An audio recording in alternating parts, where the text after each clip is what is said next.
Hi, I'm Ross, Lifetime Natural Bodybuilder, and this is the second part of my full body routine. If you missed the first part, there's a link in the description box, so go check that out. Now, I mentioned in the first video that the first two exercises of each day will be primarily focused on progressive overload. So they're compound movements. I'm looking to lift fairly heavy for relatively low reps, doing whatever it takes to increase either the amount of weight on the bar each week or increase the amount of reps on a weight. So for this particular session, we do overhead press and bent row as the two main exercises.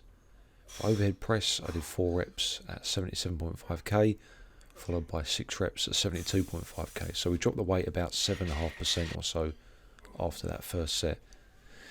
Really want to be using a weight that's pretty damn heavy, where you can do maybe 3 to 6 reps on that first set. So the next exercise is bent row. Really trying to keep it as rigid as I can, but it's important to note that I'm letting the bar travel below the knee. For me, this is very important. I don't feel the lats get anywhere near as much stretch as they need to.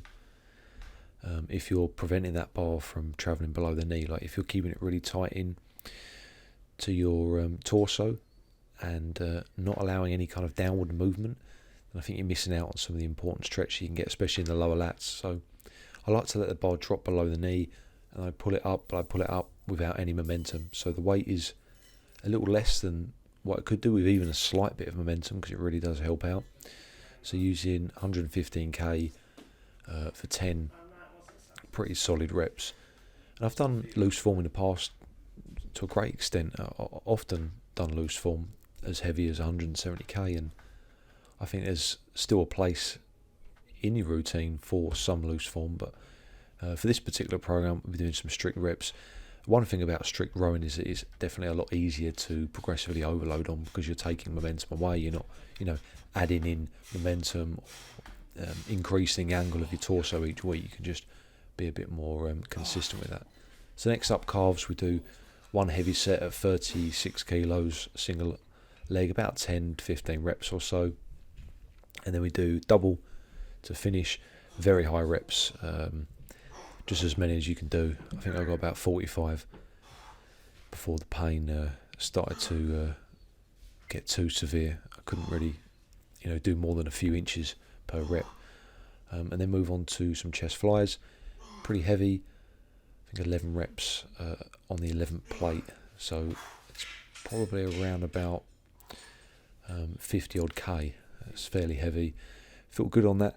After a few sets, my shoulders kind of feel pretty safe from that particular angle. I find that easier than coming out in a horizontal line with the chest flies. It just feels a little bit more niggly. So I like to use that variation where I'm coming down in a vertical fly. So next up, arm training. It's a little bit niggly at the moment with golfer's elbow. It seems to just come and go. So we were going to do some easy bar curls. Had to change of plan. Straight bar cable curls, not an option either. It just, any supination is really going to hinder or really start to get painful when you have inflammation at the elbow, golfer's elbow. So you really got to avoid exercises where you're fully supinated, especially like a bar, even an easy bar where it's partially supinated can be quite painful. So we chose to do the curls here, the double bicep curls. Really good, no pain whatsoever. So if you're suffering from elbow pain, there's plenty of exercises you can do. You just got to probably, more than likely stay away from the typical barbell movements. Stick to dumbbells or cables. Worked up to a pretty heavy weight on the third set, which you've just seen there, to failure. So the first 2 sets are more like warm-ups, kind of beyond a normal warm-up, but not quite to failure. Getting a really good pump. So by that last set, when the weight's heavy, I've already got a pretty good pump, and I'm able to concentrate straight away on that mind-to-muscle connection, even with the heavy loads.